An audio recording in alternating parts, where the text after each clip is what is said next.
welcome to my channel. And you know what? Welcome to Very Necessary, the remix, okay? Or the redux, whatever I'm deciding to call it by the time I post it. Hey, let me just be honest with you. I really tried to get up the the energy to create like a separate podcast, but as I was appearing on other podcasts, I realized that that is so much work in and of itself. And creating a YouTube channel and then doing a podcast, blah, blah, blah, there was going to have to be more than one of me.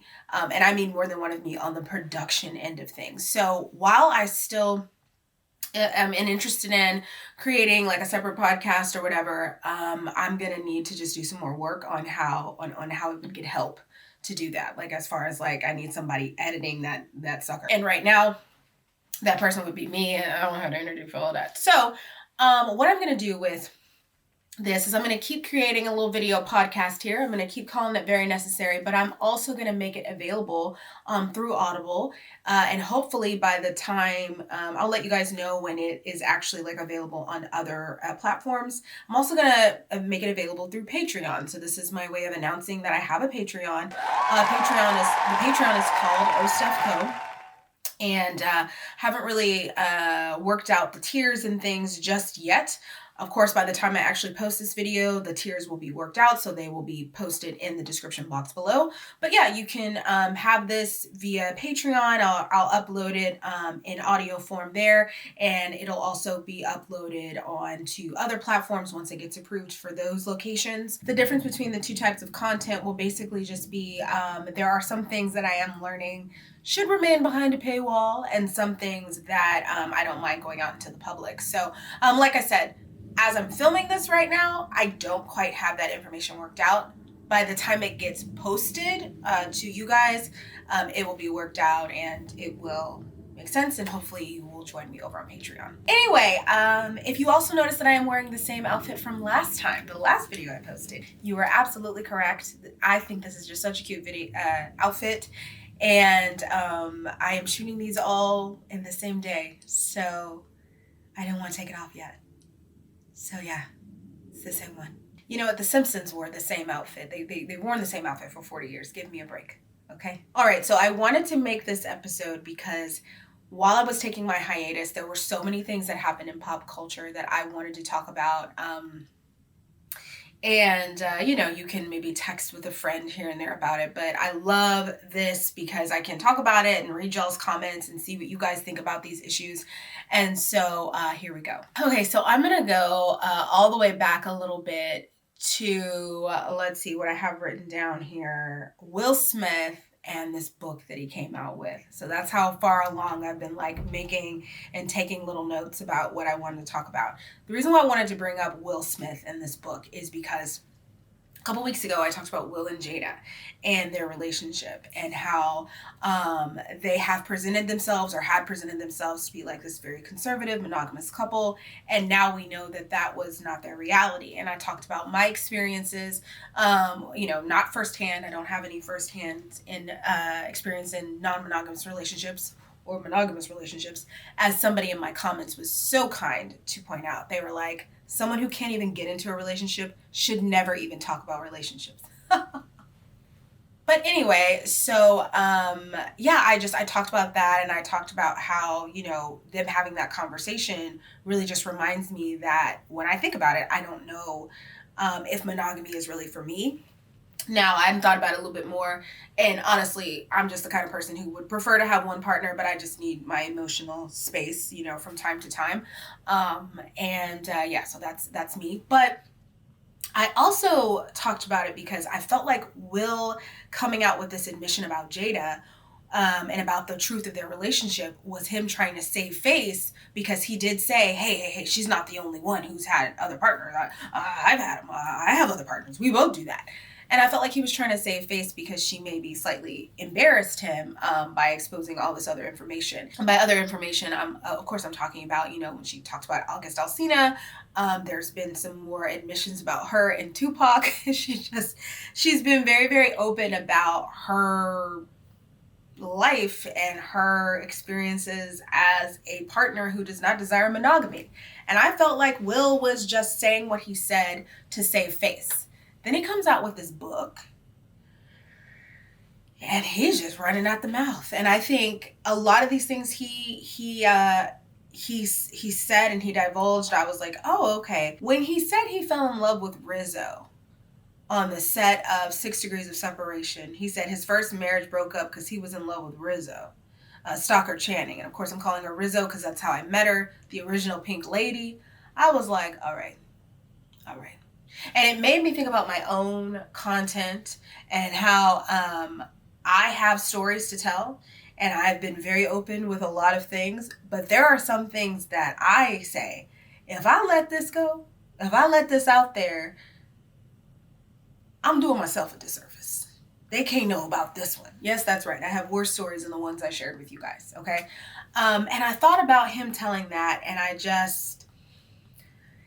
it made me think about the whole paying for profit thing, right? Telling your story or telling upsetting stories or something. And now there's different types. There's when people do, like, when they talk about true crime and, so they're out of it, but they're sharing other people's stories, and how we've really sort of, as a society, sort of bastardized certain events that can happen in people's lives, murder, kidnappings, different situations, because we like to consume it as consumers, because it interests us. We like to solve puzzles, but in a way it sort of desensitizes us to what does the very real things that do happen to individuals.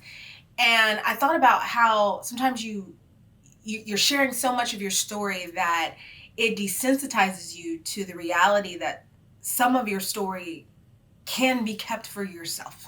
It can be kept for yourself. And, just as an outside listener, when I saw that he divulged that, I was like, that's something I might have kept for myself. And I know people can look at my content and say the exact same thing about me, so I have no room to judge, which I know somebody will remind me of in the comments. But still, when he said that, I was like, whoa. And it just reminded me that, once again, parasocial relationships are an MF. And we just don't be knowing people. Never in a million years could you have told me that Will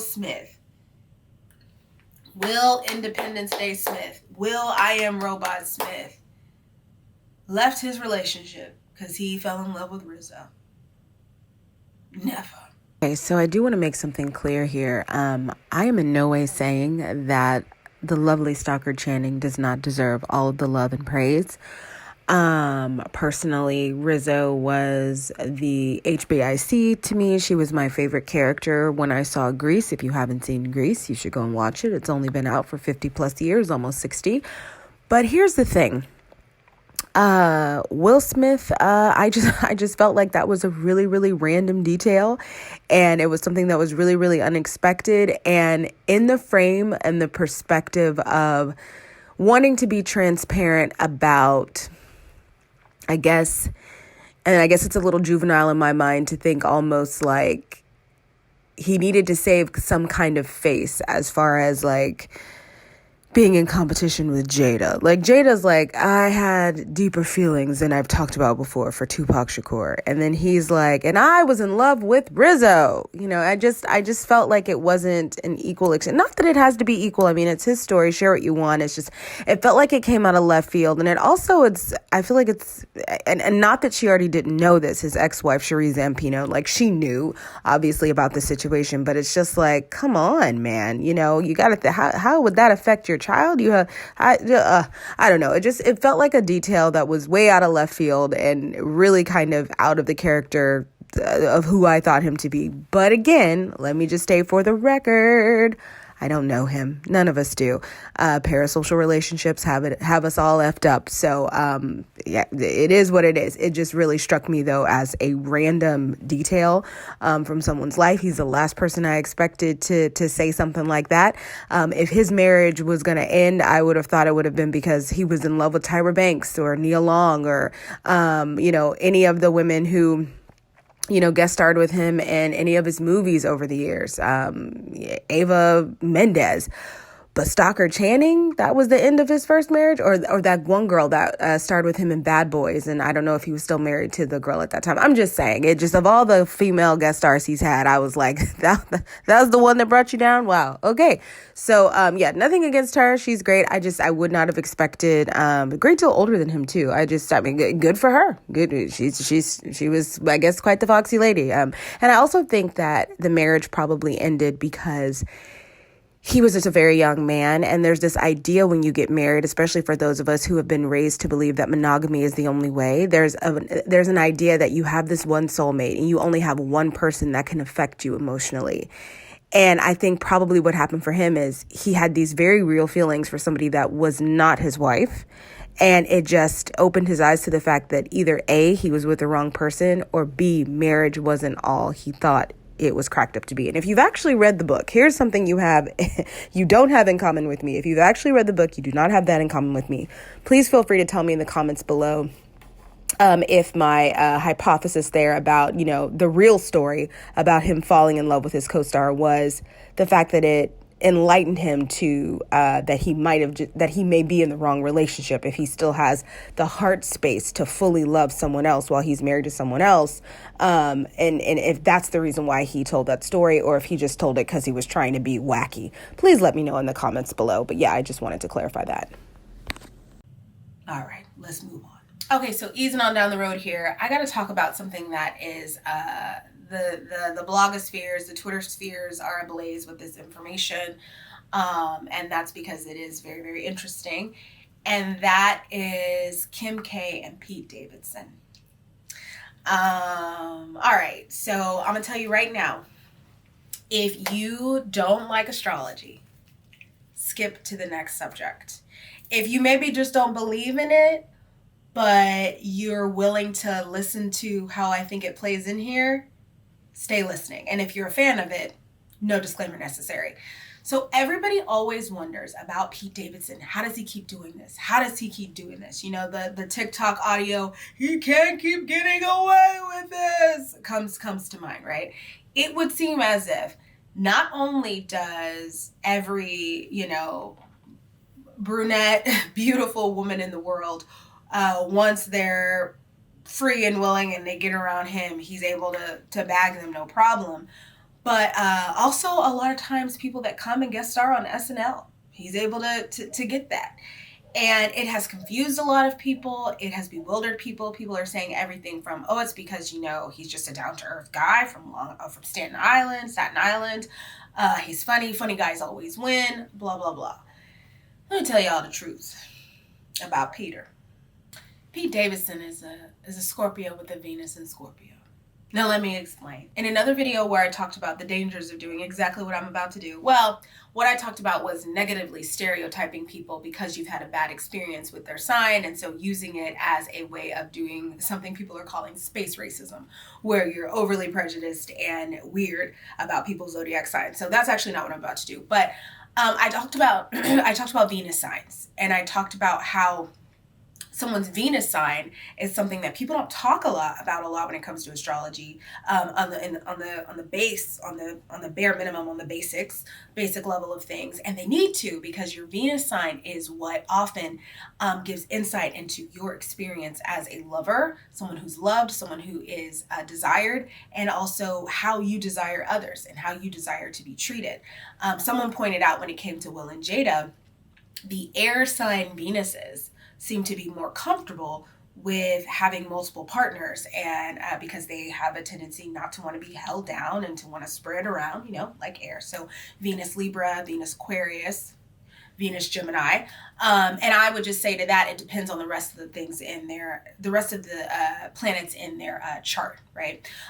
So that being said, he has a Venus in Scorpio, and even though people will say that Venus is somewhat restricted in Aries or in Scorpio, because people say women are from Venus, men are from Mars. So Aries and Scorpio are ruled by Mars. So people that have a Venus in Mars or in Scorpio are taught to have those very Martian, are thought to have those very Martian characteristics. So very forceful, very aggressive, lacking charm and lacking, sensuality.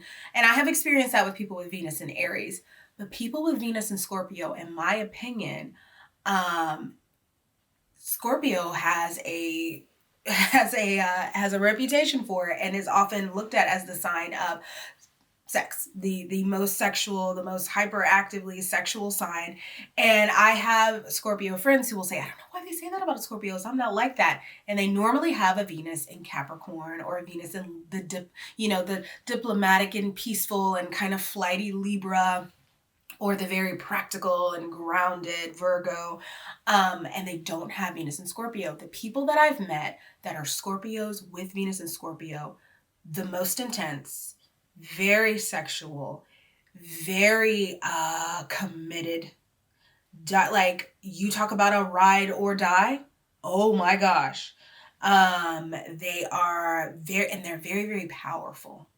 Very powerful. I had two friends in college who had Scorpio, Venus, and Scorpio placements, two girls.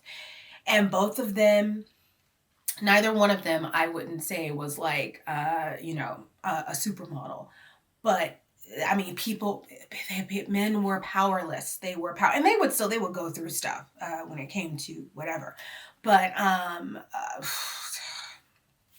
one of them was the friend that introduced me to the lifestyle. I found out about, just different ways of partnering and toys I thought I would never hear about. One time I went to go take pictures of her and her son in the park, and I put the memory card into my computer, and she had all these videos that she planned on selling on her phone that she'd shot with, on that memory card that she'd shot with her partner at the time, like just very open to that. I've had conversations with people that have Venus and Scorpio about sex and sexuality that I never have with anybody else, and haven't since I've moved apart from both of those individuals because I met them almost like 20 years ago.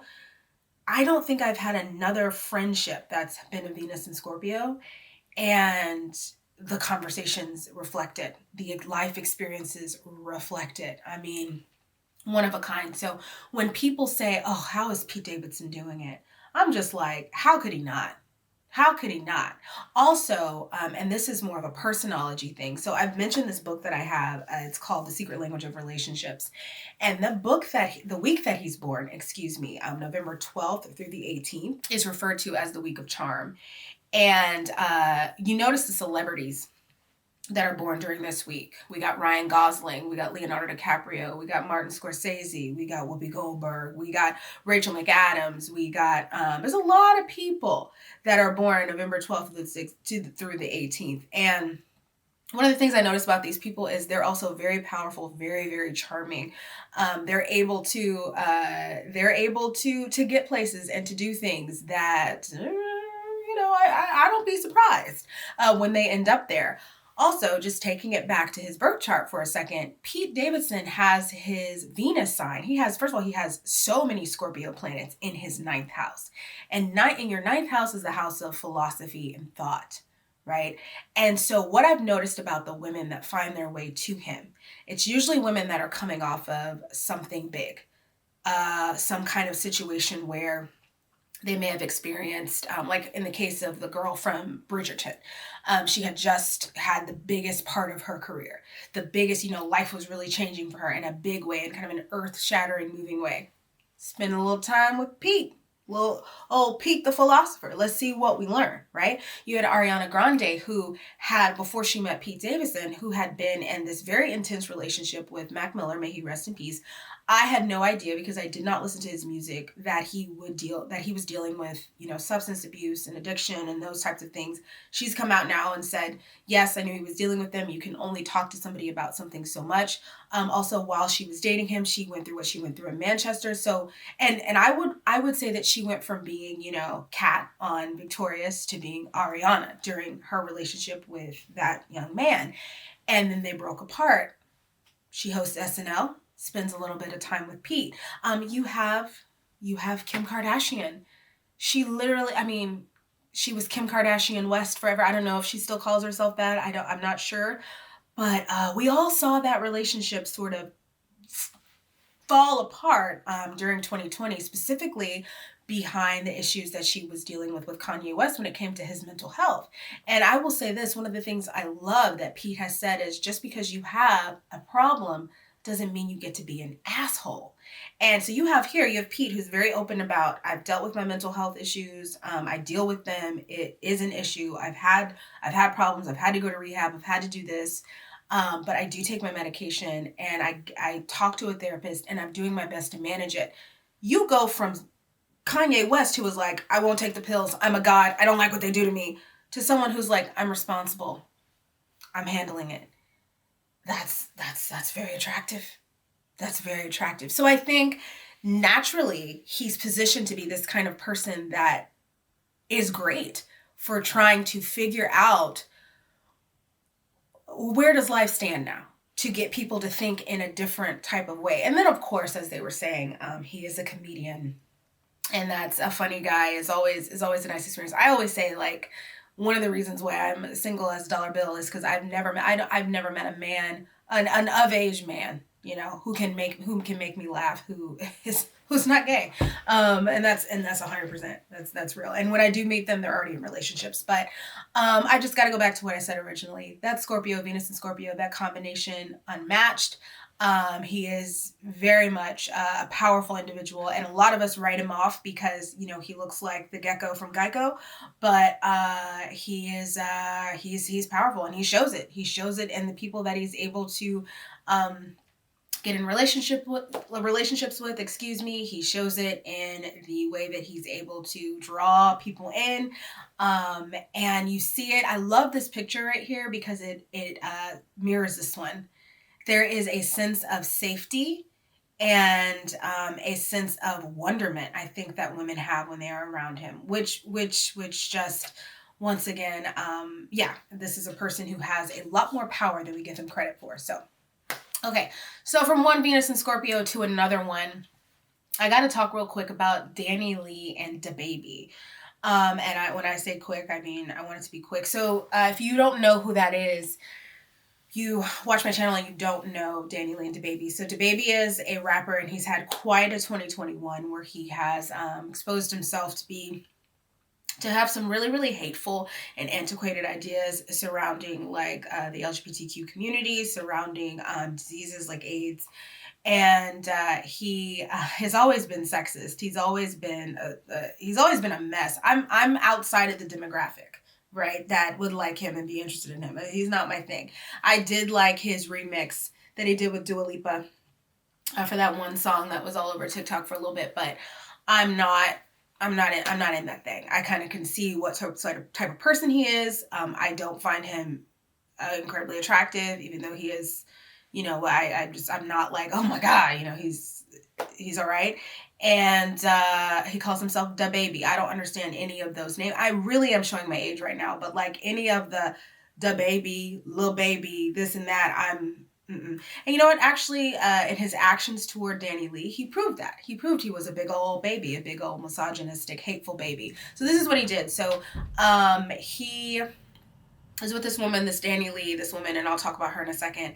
And the entire time they're together, he says some very, very unsavory things about her, and it all culminates, and you know, they still press on. They still press on. And they have a child together, and they're living together. And one night last week on his Instagram Live, he hopped on an Instagram Live to let everybody know he was kicking her out. So that goes to show, you know, that's very, very apropos of that generation, right? Like, I'm going to just share everything. I'm going to share it live. I'm going to share it right now. I want everybody to see what I'm doing. So he goes into the room where she's feeding his 3-month-old daughter and says, you've got to get out of here. You need to leave. And apparently he did that because he felt like she was so emotionally unstable, which she just gave birth. Of course she is. But she tries to defend herself. She's in the background. She's like, what is this? What, you know, you want to be all on live telling people you're kicking me out. What are you doing? What are you doing? He calls the cops, gets her removed, and she gets an assault charge pressed against her. It was a really horrifying thing to watch. I saw it being talked about when it started to be talked about. I went back and slightly watched the videos. I had to stop watching them because just from an outside looking in, not knowing anything about DaniLeigh, this was a young woman who was living out my greatest fear, which is a man reminding you that once you have once you've completed all you can do for him, you've given him a child, you no longer have value to him, get out. Get out of my stuff, get out of my property, get out of my resources. That is I hated that. And also, I would go back and I would watch, again, not knowing anything about her, which I'll get to that in a second. I would go back and watch how he spoke about her. And how he would say things like, you're a side chick. This is not a relationship. You're just a side chick. First of all, I hate that. I hate that name, that nomenclature. I hate that way of thinking about people. I hate that people even learned that. And most importantly, I hate that because when he said that about her, a lot of people then said to her, well, girl, he told you he ain't want you. And a lot of people also say, well, somebody shows you who you are, you better believe them. Who they are, you better believe them. And what's so crazy about that is she was living a reality that so many women do live, when a man will say things, but then he'll do things, and it's just like, wait, who are you? Because when I put this and this together, I put 2 and 2 together, I'm getting 60. What's going on? And in her defense, he was buying her stuff, he was giving her resources, he was feeding her a certain type of narrative and a certain conversation, and I'll get to that. He was taking care of her family. But I'm a side chick? It's just so crazy because she never was that. It is a relationship. It was a relationship, but he's filled with so many just damaging narratives around relationships that I believe he was using that as a way to not be vulnerable. Don't get too close to me. Don't, just remember, you just remember. And I think that unfortunately for women, we can be very stupid and think with our emotions instead of our heads. And it's like, no, if 2 and 2 equals 60, well, that's, and you think that they're going to treat a side chick a certain way and treat a girlfriend one way, and they're treating you like a girlfriend, but they're saying this, but they're really doing this, and you want to give him don't give him the benefit of the doubt. If he's going to use hurtful language against you, regardless of the other ways he tries to make up for it, you got to go. And I think that's a tough lesson to learn, and I hate that she had to learn that so publicly. But let's get to her real quick. So a lot of people didn't have pity for her because she is a colorist, which I'll talk about that. She came out with a song a couple months ago called Yellowbone Is What He Want. And the important thing to know is that a yellowbone is what people refer to as a light-skinned black person. It's just a way of, it's a way of giving pop culture language to colorism, right? Yellowbone, redbone, whatever. And what I will say about that is she uses that language because she's not wrong. She's not wrong. Now, a lot of people are upset because she's not a black woman, right? But I think that it doesn't matter to these men. I don't think that she came into the situation particularly very enlightened when it came to like racial relations and racial language. I don't think she did. I think what she noticed was that she had power within a certain community. And I mean, I'll use this picture here as a reference point. If I'm a young woman coming, looking around the world and saying, okay, I've got a finite amount of years to get a partner, make a family if I want to, so on and so forth, where's my best chance of making that happen? And there's a community of men that say, if I look adjacent to them, so if I can make myself ambiguous racially, give myself a fun blonde hair look, even if I don't actually share their same race, they'll give me a certain amount of power. I'm not going to say I wouldn't do that, right? Now, is it wrong? Yes. Is she ignorant? Absolutely. But I think it's also wrong to look at her and be like, she's the villain. She is a product of her own environment. They created this monster, and you know the they I'm talking about. They created this monster. Okay? And so she was just saying what she thought was the truth. I do want to say, though, before I close this story out, that I'm not absolving DaniLeigh of any wrongdoing. Apparently, she made very pejorative comments and made fun of and mocked DaBaby's other baby mama. I think her name is Meme or May. And I have to look up how you pronounce her name. I will put it here on the screen. Again, I do not follow intensely this situation. I sort of only know about it tangentially. But I do want to say that a lot of people were really upset with her for using the term Yellowbone. And again, I just have to ask, where do you think she got it from? Who do you think taught her that word? And who do you think empowered her to believe that she was in any way better? And if you have a question mark when it comes to that, then you haven't been paying attention at all to music videos, to the things that, to the dating preferences, to media, to, come on. She learned that after she stepped into the culture that he represents. And I want to say it's not Black culture, right? Every Black person doesn't think that way. Every Black man doesn't think that way. But it's definitely prevalent in Black hip hop culture. Absolutely. Absolutely. And so I feel like while she isn't an innocent here, while she definitely made pejorative remarks and made fun of another woman, a lot of the mocking and the making fun of that she was doing, I believe, was because she was being heavily influenced by somebody that she was in love with and someone she wanted to impress. And that person was supplying her with this language and supplying her with these thoughts. DaniLeigh doesn't bother me because she's a puppet.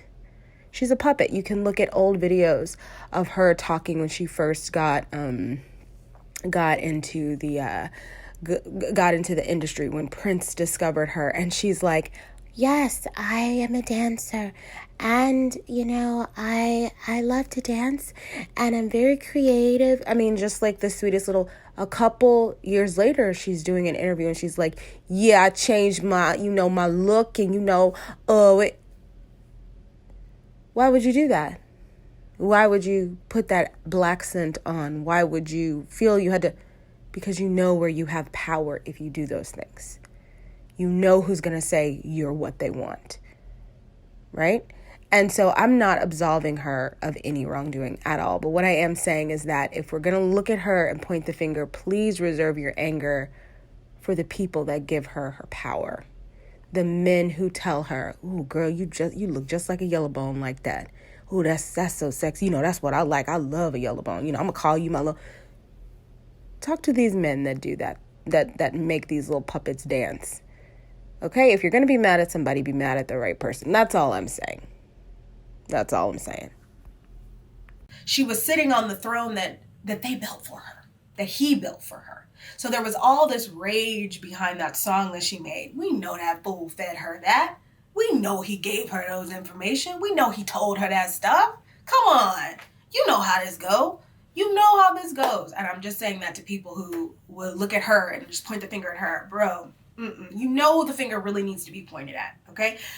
You get it. People, and I feel like this with anybody that dresses themselves up or adopts language of a culture or adopts that's not theirs. I feel like anytime I see, and I'm not going to go into detail about what I see, they do it because they know it'll get them power within the culture that they're trying to get into. And everybody can't get away with it. Everybody can't get away with it, but some people can, and so they will. So yeah, I thought that was a really sad display of a lot of terrible things sort of all jumbled into one. And I hope there's at least one person around that little girl who is smart enough to break down the racial nuances, the misogyny, just somebody around that baby girl, or else they're just gonna... That's who I feel sorry for. I feel sorry for a 3-month-old whose sanctity of the home was disrupted. And I do feel sorry for a young woman who had just given birth to have her thrown out in the street like that. I just, it was all terrible. And it reminded me that sometimes rejection is protection. And I'm very, very blessed personally that I never went through anything like that. And that when I was in situations where I was receiving mixed signals, even though it meant that I was going to walk away with nothing, that I chose to walk away. So yeah, that's how I feel about that. The last thing I want to talk about is Sophia the scammer. You guys, this rocked my world at the beginning of last week. The story's kind of died down a little bit on social media now, but I wanted to talk about this because I couldn't believe it. So basically there's a young Somali girl. Her name was Sophia. And her name is Sophia. I don't know if she's deactivated all of her social media. I don't know. But I do know that she apparently stole $11 million worth of money in gifts, in clothes, in straight up cash from a group of influencers in LA. And she did it simply by saying to them, I'm a publicist. I'm dating Jack Harlow. I'm pregnant with Jack Harlow's baby. Give it to me. And people did it, and they did it. And what's so crazy is she kept it going on for months. She's able to do it for months. And she reminded me of, and somebody put out a tweet and they said, this is not an Anna Delvey story, but this is exactly like Anna Delvey. Anna Delvey was this Eastern European woman who came over to New York and did the same thing, like worked her way up, stole money from people, got them to pay for expensive things for her, kept saying she was building a foundation, got people to invest, would stay in really, really expensive hotels, and people would just do it. They would just give her their credit cards. They would just do it. I think that I can't imagine. So what happened was that she was doing this. She was on her merry way. She was doing everything. And one of the people that she stole from was Ricky, of Ricky and Denzel fame. Ricky Thompson. She stole some money from him because they believed her to be well connected. And I won't say stole because they did give it to her. They did give it to her. They gave her, they bought her clothes. They did whatever. And there were some influencers that she had also done this to. And so they were like, and they created a Twitter space. And within a couple of minutes, 22,000 people were inside of this Twitter space listening to these influencers go back and forth about how Sophia had taken this money from them and had taken them for granted, done this and that. And then her family started talking about it, like, hey, she does this to us too. So the reason why this story interested me is because I think what you have here is, well, first of all, you have a sociopath. She's a sociopath, like above all else. But you have a person who is also incredibly powerful. I'm always so amazed at those people who can do what she did, who can just go up to somebody and be like, give it to me. Crazy. Wild. And what I just see here is this is somebody who she's the kind of person that if you talked, like, if she had played her cards right, could have been like the head of a studio with no degree. She's the kind of person that gets people to like drop out of college, that gets people to move across the United States, with nothing to their name and go live in a strange city. She's the kind of person, the kind of example that people follow because it is possible. It is possible just to have whatever she had and be that believable and that that people say, I want to help you. I want to give you. They're like, that's a power. When I hear stories like this, I'm like, yeah, there's some people that are able to do that. That's their gift. They have that gift of just being able to open their mouth and people are like, here my wallet go. And it turns into a curse when they then become liars. They do become scammers. They do take advantage. And what makes me sad for her... I do want to say that I did not stutter when I said I'm sad for Sophia, and I did not say I was sad for these influencers. Because here's the thing. A lot of people have really, really negative and interestingly traumatizing stories about trying to mix and mingle with the LA influencer set. And of course, I found out about this through scrolling on TikTok. But there are people who have stories where they're like, I went out to LA. I tried to go to an influencer party. I was treated terribly. No one would talk to me. Everyone was just trying to find someone better and bigger to have a conversation with. It was like I wasn't good enough and it was a horrible experience. And, I've heard these stories.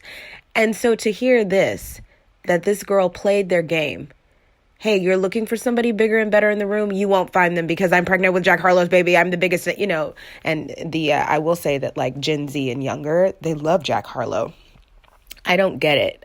He looks like he doesn't brush his teeth, but I did like him in that one video with Lil Nas X, and it kind of the champion. That video when they do that little high five thing on the stage, it does give me feelings. The one where it's like they're taking over.